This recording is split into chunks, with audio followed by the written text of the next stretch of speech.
Daily Broadside, day 491. I just left a diner.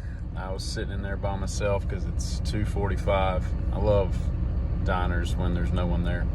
And so I'm having kind of a, what some would call in the biz, a late lunch. And there's like me and three other people in there. And I'm just sitting there staring at the wall, just thinking about nothing in particular, a bunch of nothings in particular. And the beheading of John the Baptist pops into my head.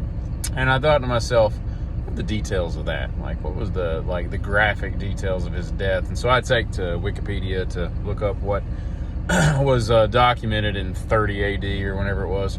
And here's what I find, right? The story goes, and it's told in a couple different ways, but the story goes that Herod, the sub-king of Galilee, is basically imprisoned John the Baptist because John the Baptist said, "Hey man, you can't be divorcing your wife and stealing your brother's wife, all right? I'm calling you out, bitch."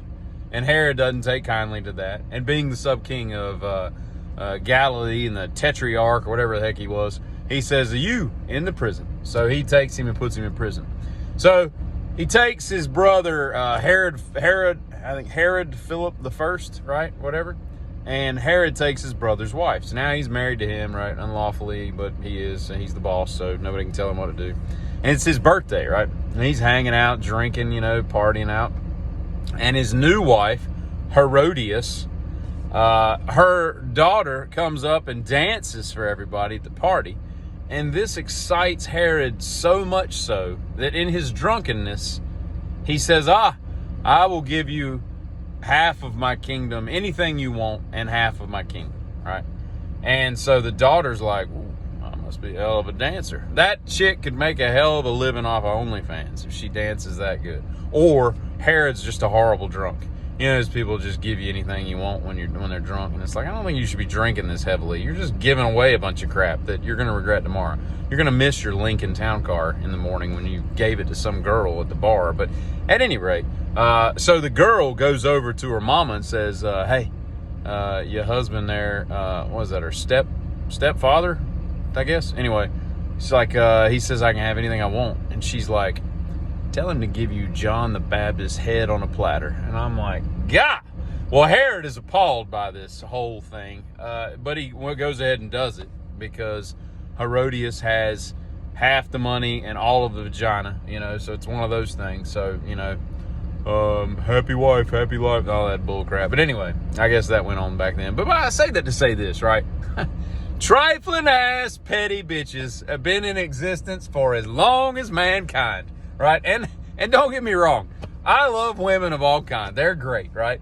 But except the petty trifling ones. They're just dumb. And that girl is she's one of them. And so is her mom for suggesting that, and the daughter for going along with it. And Herod's just a bitch because he went ahead and did it anyway. So that's what I spent my lunch debating in my head. Just the fact that and don't hear me wrong, men are just as petty at times, but it just goes to show you that you just can't trust many people in this world. I'm gonna tell you what, man, you can take all this lab-grown meat and shove it up your lab-grown ass, because I do not want any of that crap, and I've got to figure out how I'm supposed to discern if this is actual meat or if this was grown in a lab. Is there gonna be some sticker? Because I don't want to accidentally eat lab meat. That just sounds disgusting. And did y'all hear the story in May? I think we really underestimate the power of a magnetic resonant instrument, whatever MRI stands for, how strong those magnets are. So there's always people that, are getting stuck to the machines and stuff. There was a nurse not long ago that did that. She gets like a gurney, like sling, because you can't have anything anywhere near that machine because it's so strong. It's like the big machines they got there at the metal recycling places, just pick up cars and stuff. It's that. Well, so this girl goes up there and she's got a butt plug in her body when she goes to get an MRI. That, to be fair to her, I guess she thought was made of silicone, rubber, leather, moss. I don't know what the hell it was made of, but she didn't think that there was like a metal core in there.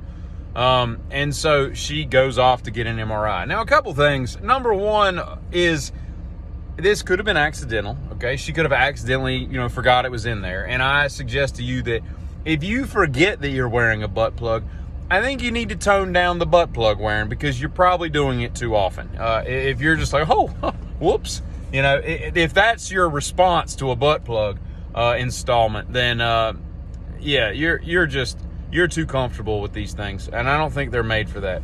In fact, I'm going to go out on a limb without consulting any medical journals at all and say they're not designed for that. They're not like everyday wear. They're not a pair of Crocs, okay? They're not a fashionable hat. They're not some nice chic sunglasses. The second thing is she, did it intentionally, okay? Because I know that, when most people go to get a medical procedure, they're like, oh, forgot my car keys. Oh, forgot my butt plug, so you go back in the house, and you're back in the car and you're on your way. But nevertheless, apparently this thing, as soon as the machine cut on, and there's a couple different accounts to this story, but it like shoves it up into her intestinal tract, like up into her chest cavity, and she begins to scream. And of course, this wasn't at like a hospital, so they had to like take her to a hospital. It was like at some medical facility, and I couldn't imagine. They did if they do a screening on you prior to the MRI and they say, hey, you got any metal on you? She had to not know, because surely you would say, oh, whoops, yeah, is that important? Because I do have, a BP in my anus, wrecked him, damn near killed him, But I don't know, man. I just think that's a bad idea, one way or the other. And it took me 3 days. It took me 3 days to watch Continental Divide with John Belushi and Blair Brown. That movie was so bad, and I'm beginning to think that John Belushi's overrated. He had a couple good skits, but on Saturday Night Live, and I thought his part in Animal House should have been a much bigger part, because he kind of steals the movie in that. But everything else, I like him in Neighbors.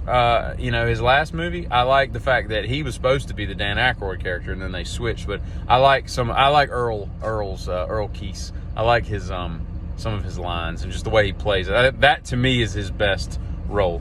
Even though the movie isn't, it's okay, but it's not great. But Continental Divide, whew, it's the dumbest thing I've ever seen in my life. It's the dumbest thing I've seen in a New York minute, a hot minute, as they say in Red Hot Chili Pepper land. But yeah, it took me 3 days to finish. I'd watch like 20 minutes. I'd go do something else. I'm like, I've got to finish this, and I don't know why, but I'm beginning to think that